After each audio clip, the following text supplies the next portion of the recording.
Hello, this is Ed Breen. Not long ago, I had the opportunity to visit a number of plants and industries in this area that contribute to the economy of this part of the country. Don Zarobsky was with me to film their activities. It was an exciting and pleasurable experience. We hope that you'll enjoy the record that we made of those visits. This is Fort Dodge, founded by government order in 1850 as an outpost against the savage Sioux. Some of its names are old. This fine art gallery was the gift of Colonel Blandon in memory of his wife. Its permanent collection, including many fine moderns, Tamayas, Beckmans, and others, is valued at over $200,000. Near it is the Vincent home on 3rd Avenue South and 9th Street, one of the city's pioneer families engaged in banking, clay products, wholesale groceries, and publications. It's a city of fine old homes and excellent schools. Junior High occupies a commanding site overlooking the Des Moines River, where John F. Duncombe once built a showplace. The Fort Dodge business section contains many handsome buildings. This one is the Warden Building, containing 145 apartments and many offices, including those of the Fort Dodge Laboratories and the Quaker Oats Company, also the studios and offices of KVFD and KQTV. Central Avenue, looking west of the town clock and the courthouse, is noted for its fine stores. Nearby is one of Fort Dodge's leading banks, and down the street is the YWCA. These are familiar sights to 260,000 people of northwest Iowa who are frequent visitors. Nearly 29,000 people live and work in Fort Dodge. Many of them are engaged in some activity, professional or retail, in offices or stores along this busy street. Most of the wage earners of the town are engaged in manufacturing and processing, the backbone of the town's economy. Carl King, one of America's great conductors and composers, does summer concerts here under the stars in this handsome band shell. Its design won first place in international competition at the Academy of Design in Paris. The people of Fort Dodge and their neighbors have a number of fine parks for picnics and outdoor recreation. This is Olson Park. Others are Crawford, Loomis, Finney, Reynolds, all named for their donors. Fort Dodge has two fine hospitals. This is St. Joseph's Mercy Hospital. In the past 5 years, Fort Dodge has built 4 new schools and made major additions to others. This is the new senior high junior college building. The central hall of this fine building is over 600 feet long. At the far end from where we stand is a gymnasium seating 3,600 for basketball games, a wrestling room lined with rubber, 2 music rooms, one for the band and one for the chorus, and a modern theater seating 700. The school maintains its own cafeteria and has complete laboratory equipment for agriculture and industrial arts. These scenes were taken in the late fall of 1958. Nearby is Fort Dodge's newest church and one of its most beautiful, the First Evangelical United Brethren.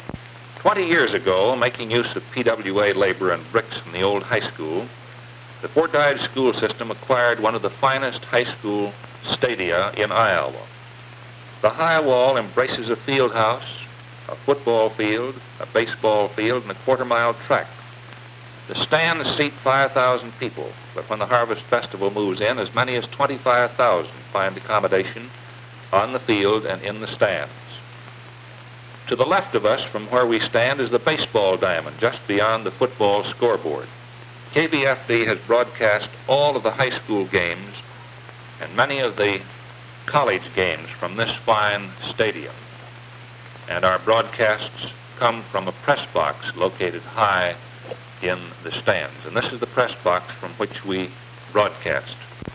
These scenes are taken along Loomis Avenue and are typical of the new homes being built in Fort Dodge, eloquent testimony to the healthy state of the city's economy, which rests firmly upon diversified manufacturing and processing. For years, Fort Dodge was known principally as the home of the nation's leading gypsum industries. Then it acquired packing plants, but today its economy depends upon no one field of endeavor, but rests upon a broad base of many different kinds of industrial activity, most of them in some way or other native and natural in this particular area. This street we're going along is known as Loomis Drive. It's in northwest Fort Dodge and lies just above Loomis Park, and to the west of it lies the Des Moines River. This lovely old school, Corpus Christi, stands at the north end of Seminary Square. Adjoining it are the new parish center to the right of the screen, and to the left is Corpus Christi Church, the oldest Catholic church in Fort Dodge, and one of the oldest of all our churches.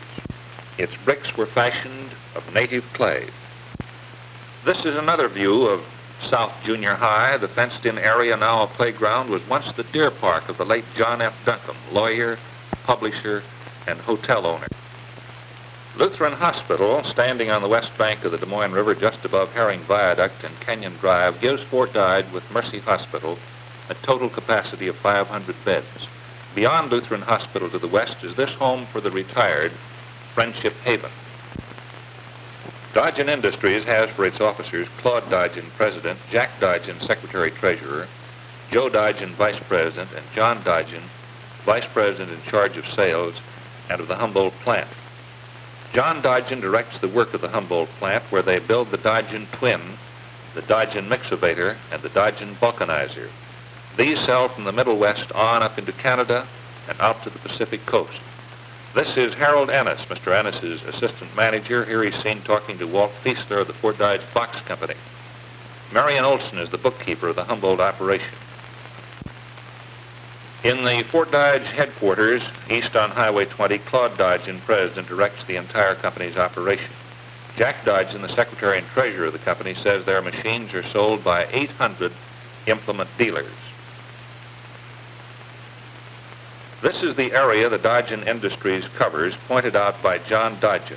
During the past year, there were some notable increases in the company's business, and the Dodgens are optimistic about the future.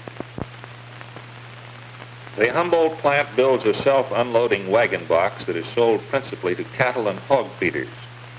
This is Morris Miller, chief machinist, working at a turret lathe in the plant. The first of the Dodgen-developed self-unloading wagon boxes replaced 4 teams and 8 men on a large farm near Fort Dodge. It saves the price of the unit every month. Ray Johnson, the plant superintendent, is working at this smaller lathe on a jig for the new all-purpose Dodgen bulk feed unit. Lewis Collins is the job work foreman and the plant service manager. This welding is being done by Jake Rohr. It's an important process in the Dodgen plant. And so is the painting, which will protect the finished machine against sun and wind and weather. Glenn Rosendahl, production foreman, is preparing to dip the gearboxes for a stalk cutter.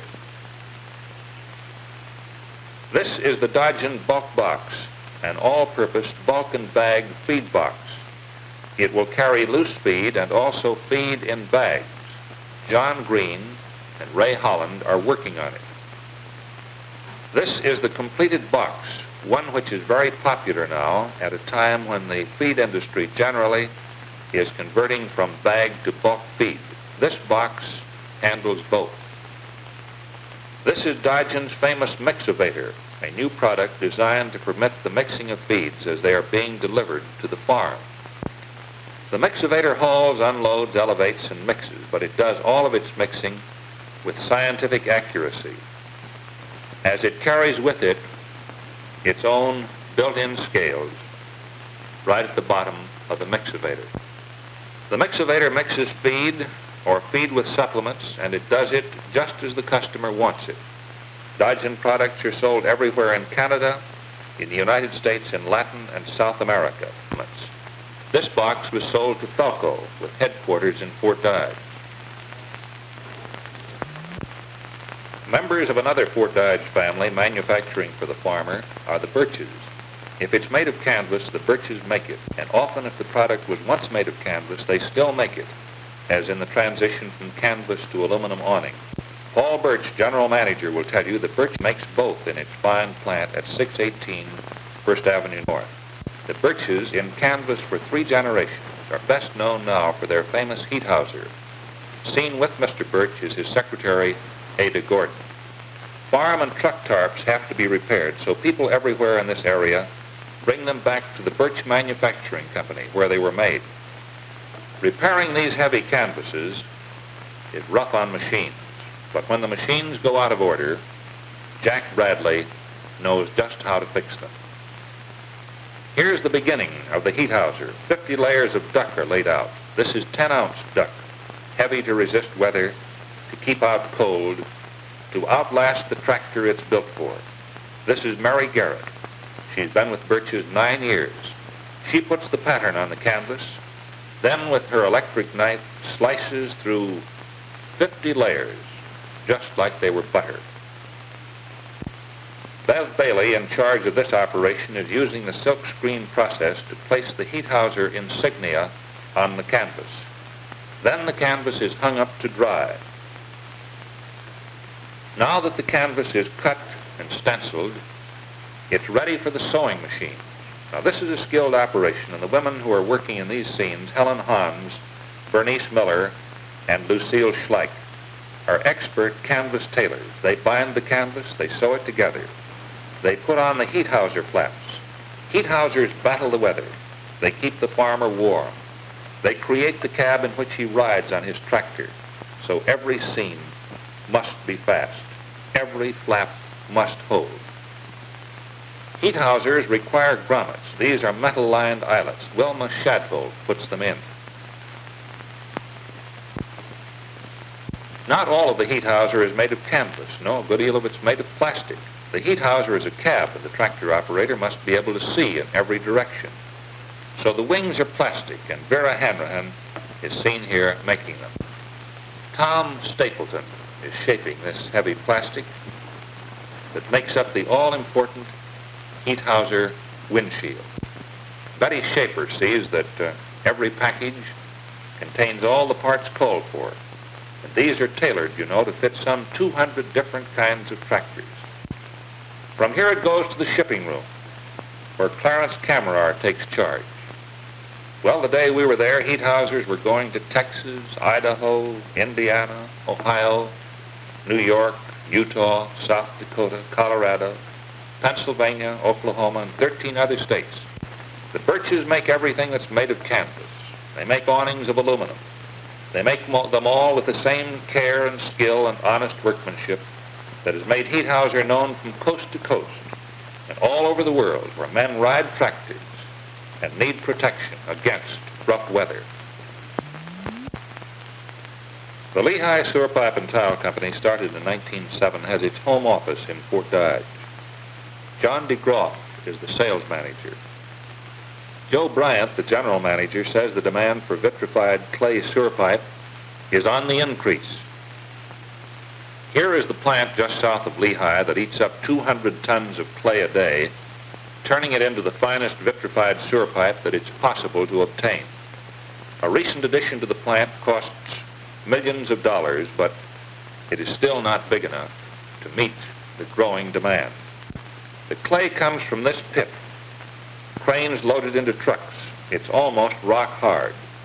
When it's dry, you can carve it with a chisel, and it takes a high polish. From the pit, it goes to a crusher, and then down into this grinding pan where the great wheels rolling over it reduce it to a powder as fine as talc. No superior has ever been found to this clay for use in sewer pipe. After the clay is puddled into a thick paste, it's run through a huge shaping machine, and it comes out looking like this. The men working on this section of pipe were Sevia Vandy and his assistants. The making of special joints is a hand operation and done while the tile is still green. This is the new part of the plant, and you're watching a plug machine making small sewer pipe. The paste or mix or puddle is squeezed out through this machine much as you squeeze toothpaste out of a tube, or a cook squeezes frosting out of a pastry tube. Here, the pressure needed to form this thick clay mix into the form it must take is tremendous. As you can see, it's almost all automatic. The plunger forces out the mix. The tube is cut. The bell is formed. The grooves are made. The pipe rolls down the incline. The arm picks it up, stacks it on a slab, or on a sled, as they call it. These small pickups are gasoline-driven. Fumes, however, are slight and cause no difficulty in the plant. The men are Nello Delacisa and Dale Nemachik.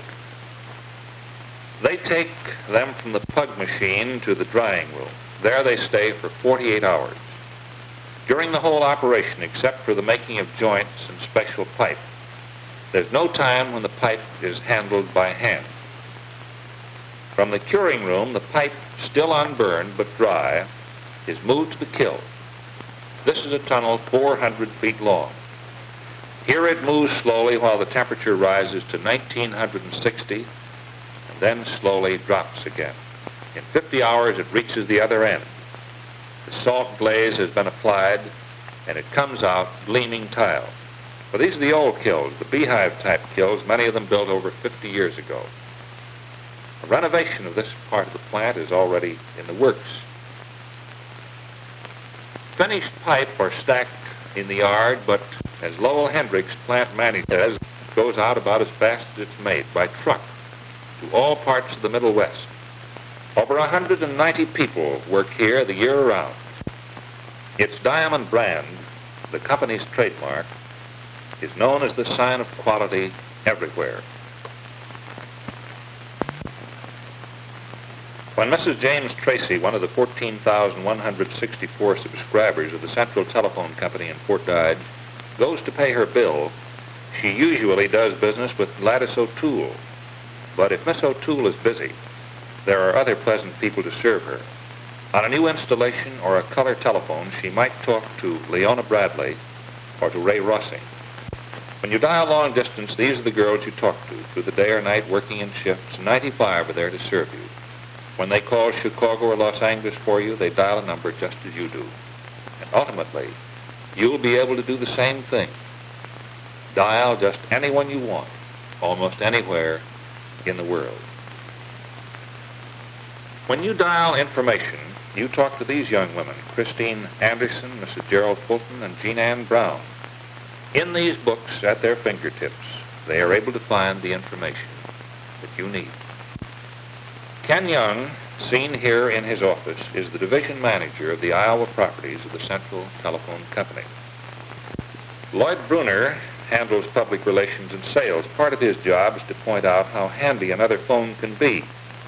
He'd like you to have a phone in every room in your house, in every part of your plant. And if you live on a farm, one in the barn, one at the feedlot, and eventually one on the tractor. Central Telephone runs a school located in the company's building at 216 Central Avenue. Company employees come here for classroom instruction on all sorts of telephone problems. William Gibson is one of the instructors. The student is a young man from Park Ridge, Illinois. Director of the school is Floyd Lohafer.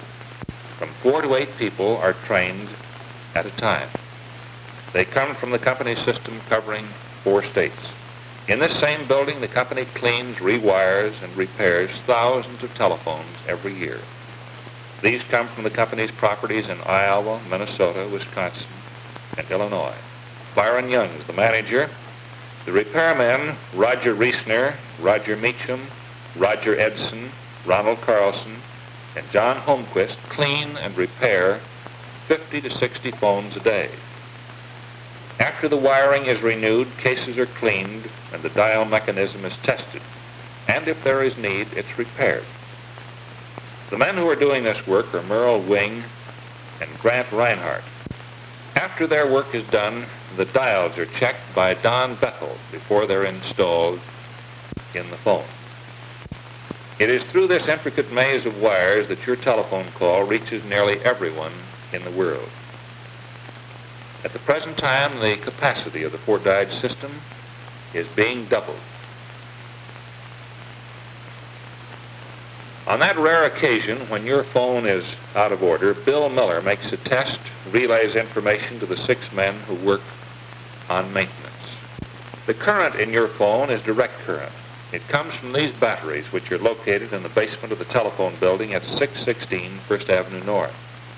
Alternating current from the Iowa, Illinois Gas and Electric drives a motor which generates direct current.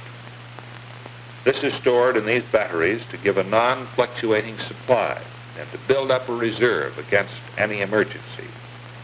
If there should be a power failure because of a flood or a fire or a storm, your phone will still operate. Current would be available from this gasoline-driven generator. Skilled men keep your phone service up to date. Carl, Diane, and Craig Townsend are doing a job on these circuits that will double their effectiveness. Wires in endless patterns bring you in touch with anyone, anywhere in the world. No one, remember, is farther away than your telephone.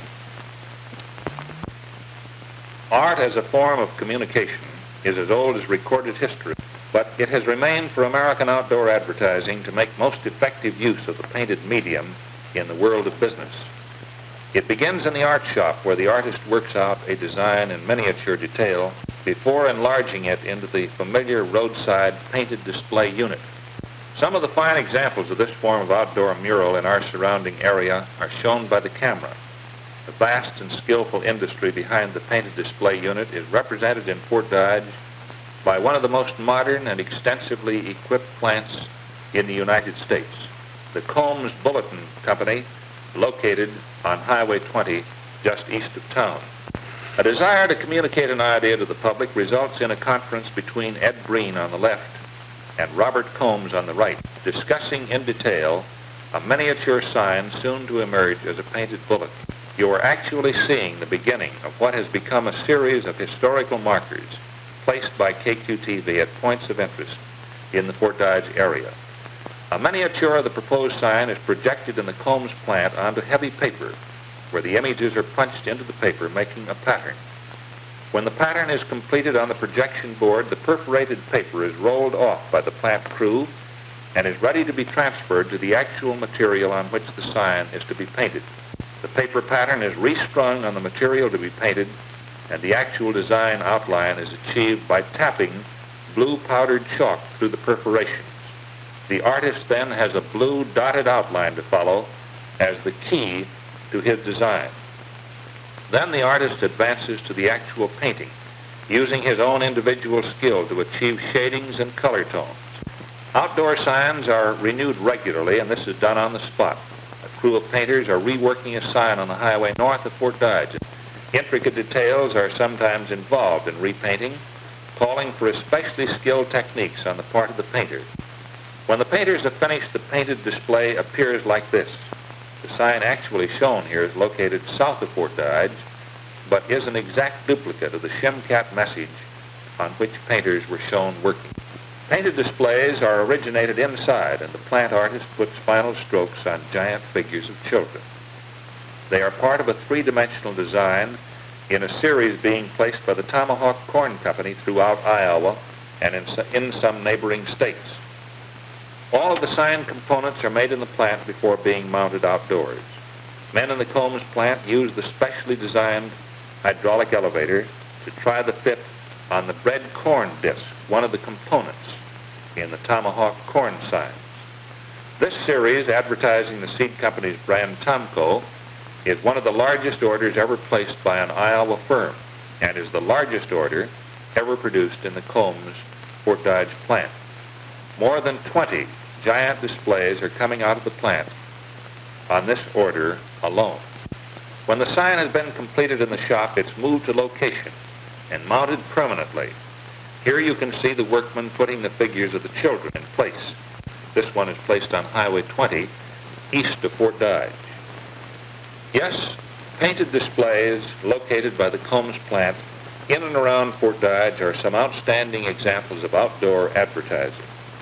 The camera zooms in for a close look at a sign and then shows you a typical roadside painted display.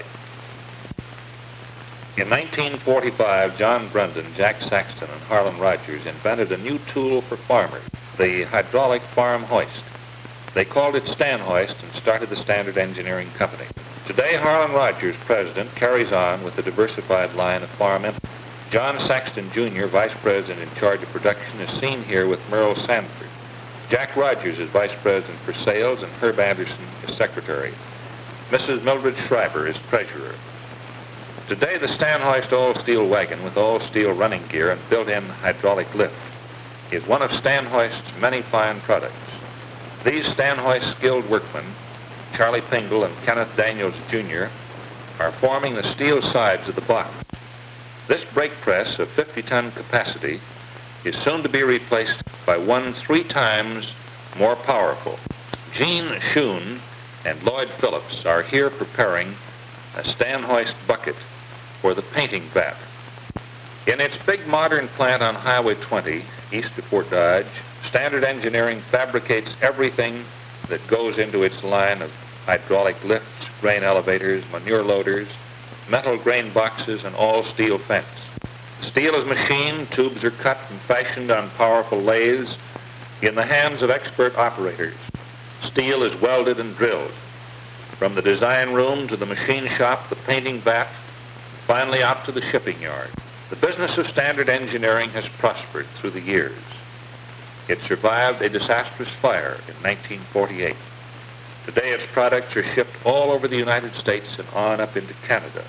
Year-round, more than 75 men find steady employment, building the Stan Hoist line of loaders, farm hoists, elevators, steel wagons, manure spreaders, and steel fence.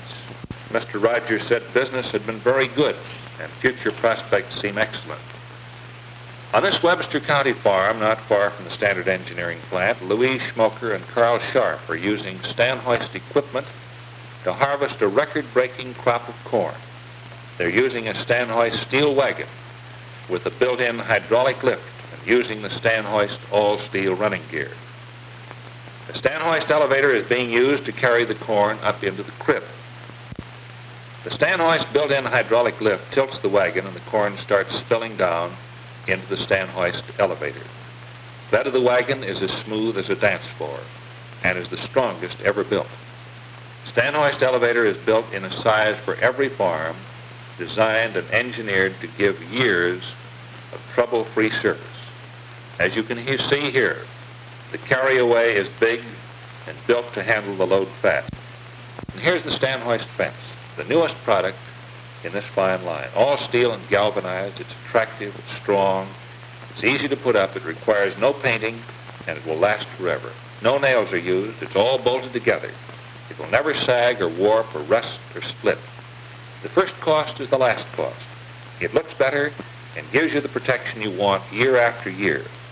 Standard Engineering is one of Fort Dodge's fine industries, continually in search of new products for the farm.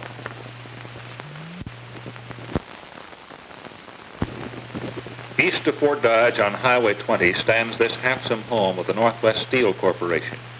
It was organized in 1951, and for the past several years, under the dynamic leadership of its president, Charles Nimitz, has been first in sales for strand steel. Builders with problems who come to Northwest Steel find their solutions in this room. It's the engineering and design center of Northwest Steel. Here you will find men busy designing schools and auditoriums, as well as great storage buildings. Many of the fine steel buildings that you see in Iowa had their origin in this drafting and design room. In its own shops, Northwest Steel is ready and able to handle any kind of building at all that's built of steel. In the fabricating shop, men weld and cut steel and shape it, as in earlier days men shaped and cut wood. But here the building is being done with steel, the modern building material that does every building job better. Skilled mechanics work from architect's drawing. Machines do their bidding to produce parts, ready to be fitted together on the job with tolerances of less than 1/1000th of an inch. Everything is done in the plant. When the parts reach the job site, they fit exactly. It is this organization that has made it possible for Northwest Steel to erect as many as 15 buildings in 15 days. Here the steel is cut Some will go into buildings in color, an exclusive process with strand steel. In 13 counties of northwest Iowa, Northwest Steel has erected buildings for the storage of grain. This one is at Roberts, a few miles south of Fort Dodge. Others have been built at Eagle Grove for the Boone Valley Co-op. At Coon Rapids, Northwest Steel built one of the largest processing and drying plants in this part of the world. You can build a Northwest Steel building any time in the year that you can pour concrete. 13 steel crews are ready to serve you, and 9 concrete crews, 200 skilled people, are at your service. This Northwest Steel building, seen here in the process of erection, is finished now, and you can see it at Clare, Iowa, where it was built for the Clare Co-op elevator. All of the component parts of the building come to the site, drilled, ready to be fitted together.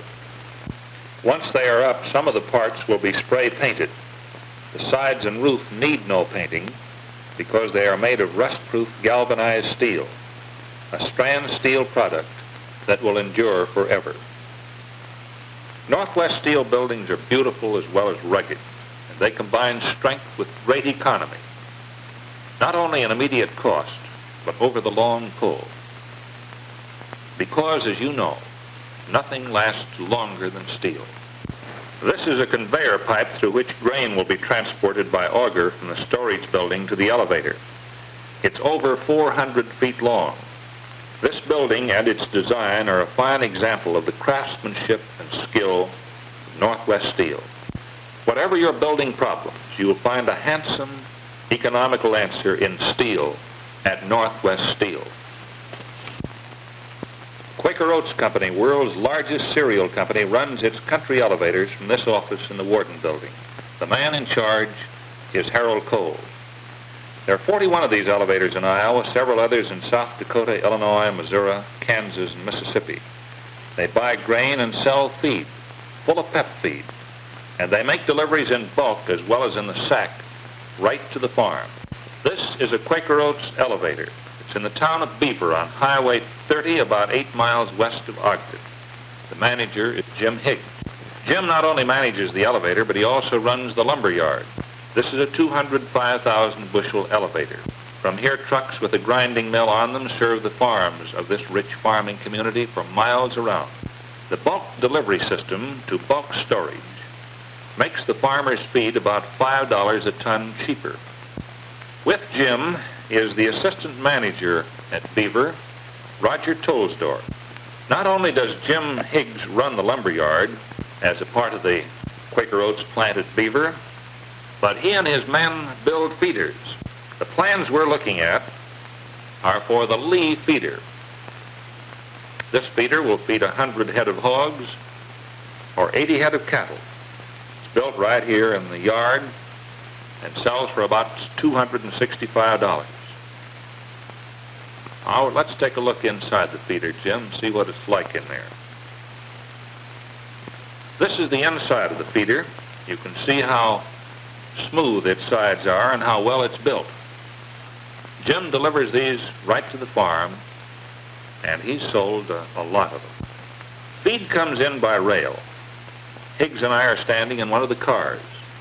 This is a big operation, and the supply of feed to the farms is just as important as the purchasing of grain. Full of Pep is the Quaker Oats brand name for its feeds.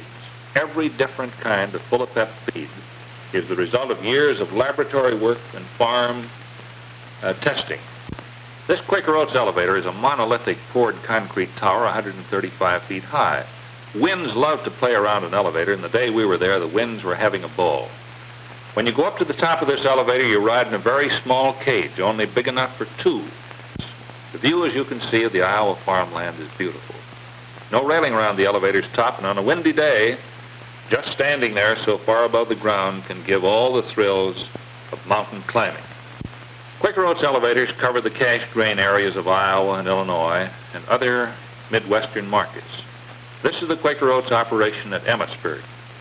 In addition to the facilities found at Beaver, it has a grain dryer. Clem Melder is the manager, and the newest of the Quaker Oats elevators here is another monolithic poured concrete giant of the same size as the one at Beaver.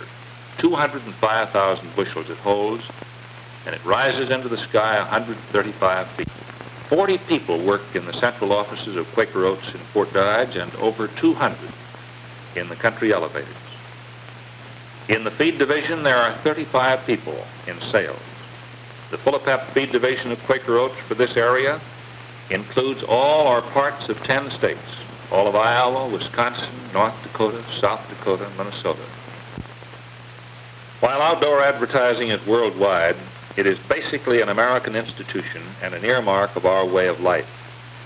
During World War II, when our young men were flung to the far corners of the globe by the all-out struggle, they clamored for commercials to be included on armed forces radio programs. Returning GIs said that billboards were a welcome sight, for they meant unmistakably home. In Fort Dodge, we have located one of the nation's newest and most extensively equipped outdoor advertising plants. The Combs outdoor advertising operation serves Fort Dodge and its trade territory. The outdoor advertising industry is basically concerned with two types of signs. There are standard specifications for both. One is the painted display unit or bulletin, especially designed and individually painted. The other is the poster panel, on which is mounted a design printed by lithography or screen processes on paper. The Combs Company receives a sign from an advertiser, and it consists of a number of sheets of paper in a single bundle. The heavy paper is more easily handled if it's soaked, which makes it more flexible and less likely to tear. In preparation for posting, the bill poster simply gives his 24-sheet a soaking or a bath. A posting crew at work mounts signs on one of the most modern poster panels anywhere. An all-steel structure on the edge of the Fort Dodge Business District in a location where passing auto traffic is some of the city's heaviest. Posting the top panel requires a different technique and separate equipment from that used on the ground panel. A pair of bill posters mounts the top panel, working from the catwalk and using long-handled brushes.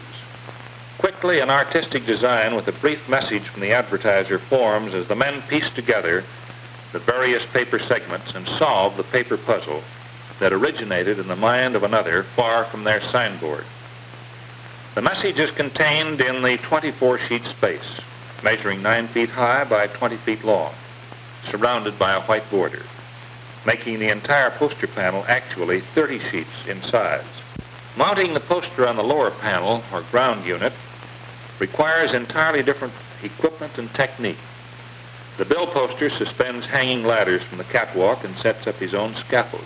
Where a commercial message is posted above by his co-workers, he posts a message in behalf of retarded children, one of the many non-profit public service causes to which the industry contributes its facilities and efforts without charge. Robert Combs, who heads the firm and its Fort Dodge operation, estimates that last year his company contributed more than 2,500 poster months to worthy causes in Iowa. The superstructure on which a pair of posters is mounted illustrates the sturdy construction which enables the installation to withstand the most severe storms and weather buffeting. The population of the Fort Dodge area and its business potential is such that the Combs operation finds it necessary to keep upwards of 300 poster panels in service. Among the installations here are constant postings for public service causes, such as highway hypnosis, back the attack, and fallout. These posting efforts by the Combs Advertising Company make up one of the more important national industries which have key representation in Fort Dodge.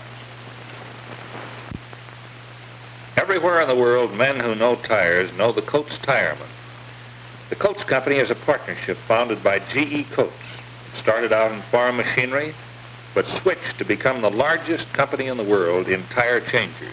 With Mr. Coats are these men: Jim Semprini, General Manager; Jim Foster, Chief Engineer; Bill Van Dries, Special Sales Representative; and Ted Semprini, Purchasing Agent.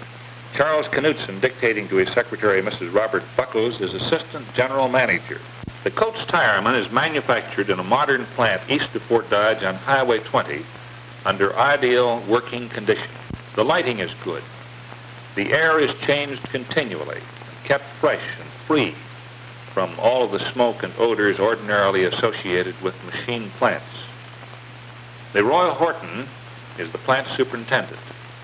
Other skilled machinists and welders seen working here in the Coates Tireman plant are Norman Kaiser, John Scott, and Ralph Peterson. Others are Carl Borchardt and George Brown. The idea for the Coates Tireman grew out of the need the company had for mounting tires easily on a fifth-wheel farm trailer.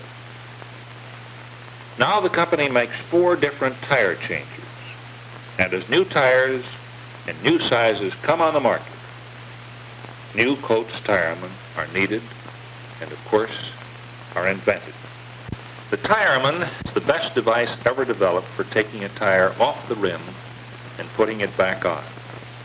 It is standard equipment in garage and service stations everywhere. In its more advanced designs, the Coates Tireman is operated by air pressure. For truck tubeless tires, it's motorized. The toolkit includes a tire spreader, tool rack, band lifter, tube buffing stand, and wheel balancer. In the United States, sales are handled by Jack P. Hennessy, with offices in New Jersey, Chicago, and Los Angeles. Bill Van Driest is exclusive sales representative in Iowa and Wisconsin. In Canada, sales are handled by Bear Equipment and Service Company of Toronto. Henry R. John and Son handle all European sales. Coates Tireman now has a company in Australia and is putting in plants in Mexico and in Italy. Coates makes a wheel balancing machine that's foolproof, simple, and inexpensive. It works on the principle of a carpenter's level. You put the wheel on the level, and when the wheel is in balance, the bubble in the level comes to the exact center of this device. Now this level, invented by Coates, is now being used by thousands of service stations all over the country. Another Coates invention is the Coates tire mounting band. This is used on tubeless tires to bring the beads against the rim. Without this Coates tire tool, tubeless tires are difficult to inflate. This Coates tire spreader is one that you see in use as you stand by while your serviceman does an inspection to see what flattened your tire. Everywhere in the world, wherever men know tires, they know Coates and the Coates family of tire tools. It's the big red check mark and all over northwest Iowa. It means Rosedale's Quality Check Dairy Products. Rosedale's president and general manager is Al Loomis, the son and grandson of the men who started Rosedale 50 years ago. Rosedale quality starts with milk on the farm. This is Bill Secor, outstanding dairyman. This tank is made of stainless steel. The milk cools here and is agitated automatically as it cools. It flows through a plastic hose with stainless steel fittings into Rosedale's stainless steel tank on the milk truck. Art Sindlinger coils the plastic hose and makes ready for his next stop. The farms that supply Rosedale milk are the best dairy farms in the... They're owned and operated by outstanding dairymen like Bill Secor. The dairy herds are quality checked, government inspected. They use only the finest steel equipment, kept laboratory clean. When you buy Rosedale dairy products, you can be sure of their quality. You can taste the freshness, the goodness in them. This is Rosedale's modern sanitary plant. Ice cream cartons are being filled. Howard McDonald, foreman of Rosedale's ice cream department, stacks the empty cartons, and they're filled automatically as they move along. Finally, the machine closes them. Then they come to Marie Phillips and Mary Fairbanks, who put them into sacks. Rosedale makes Eskimo pies for all of Iowa and parts of Missouri and Nebraska.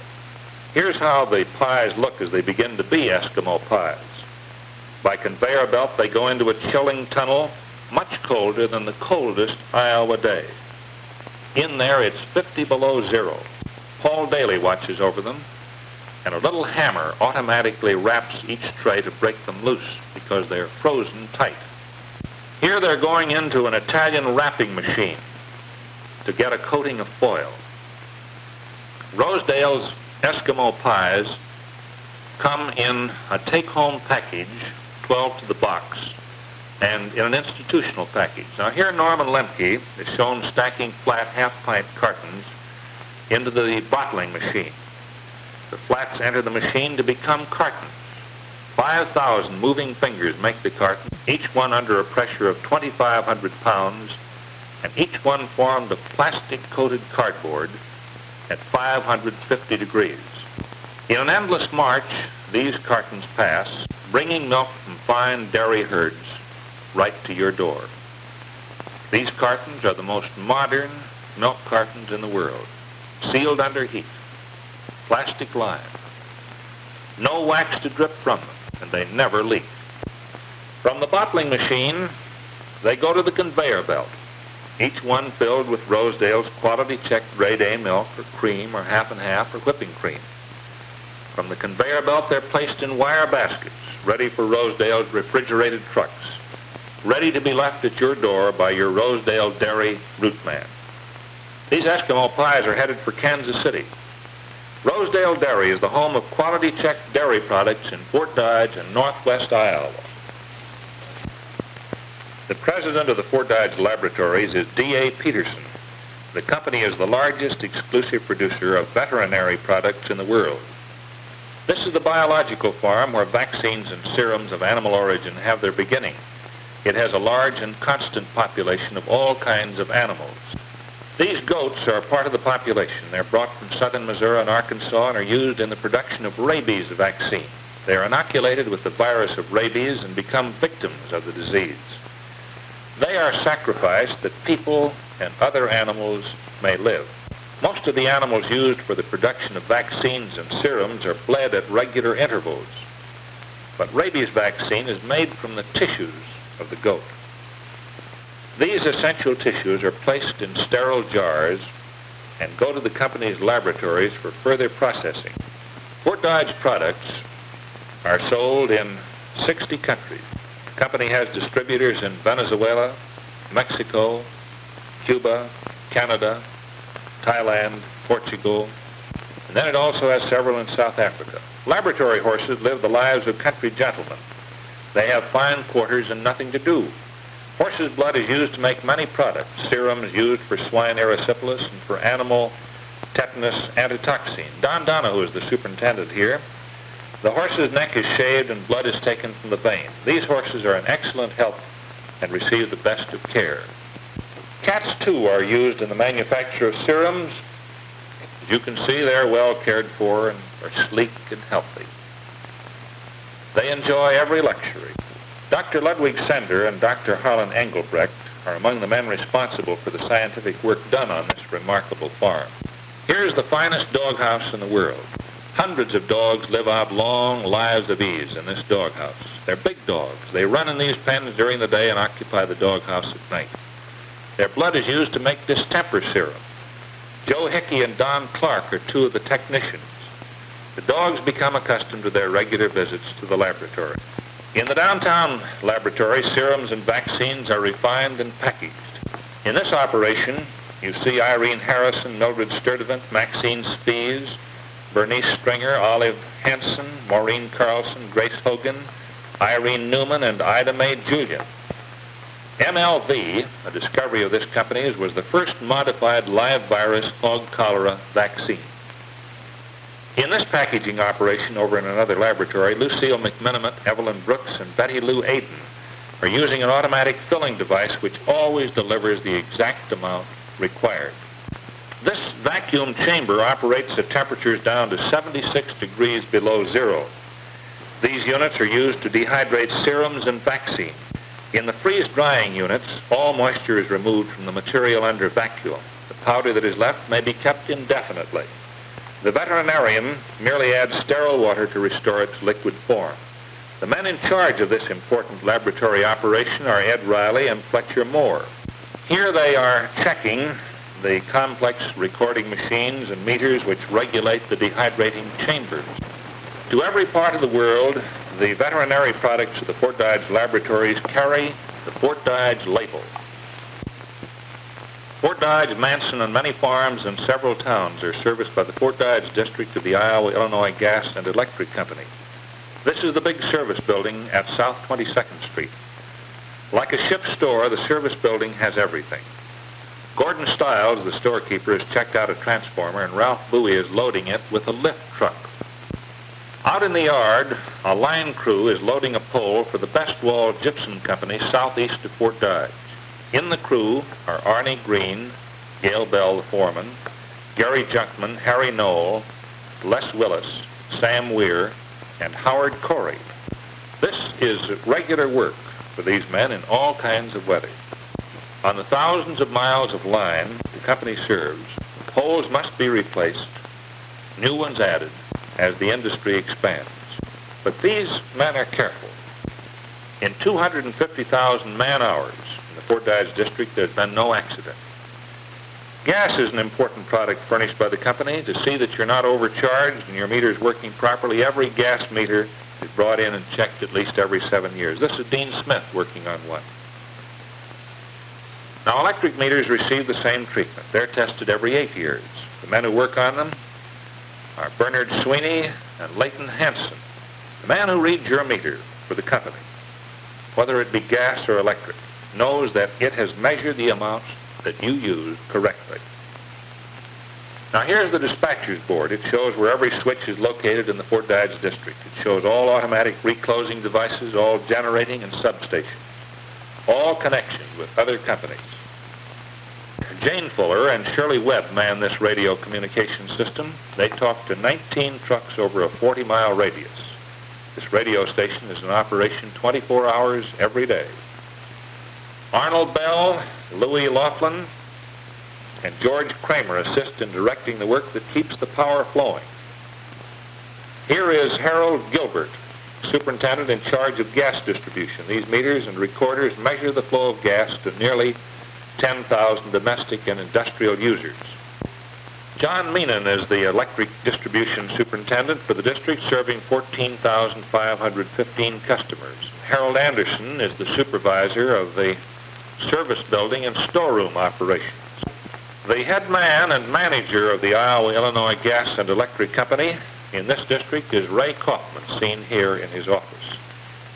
Although this district is part of the Iowa power grid, the primary source of power for the Fort Dodge district is this generating plant on the Des Moines River, just south of Herring Viaduct. The inside of the generating plant is a beautiful thing. You're conscious of power in it as you're conscious of goodness in a church. Clyde Lund is the plant superintendent in charge of its activities, which are measured by a great variety of meters at various locations throughout the plant. The man reading these is George Schaffner. Great steam boilers drive turbines, turbines drive generators. Voltages, watts, amperes, and cycles. They're all measured and regulated through the use of these meters. They take the pulse of that all-important current that keeps the town and country going. This great substation is one of the important parts of the electric grid in Iowa. Safety is a constant aim of the company, and this plaque is evidence of thousands upon thousands of accident-free hours. At 11th and 1st Avenue North, the Fort Dodge District has its office where the general commercial activities are carried on. Here it handles stoves, washers, dryers, refrigerators, freezers, and water heaters. This is Fort Dodge, was produced by KQTV Channel 21, NBC TV, for Northwest and North Central Iowa. Don Zarobsky did the film work. Editing was done by Stanley McCurdy. We hope that you've enjoyed this visit. Thank you for being with us.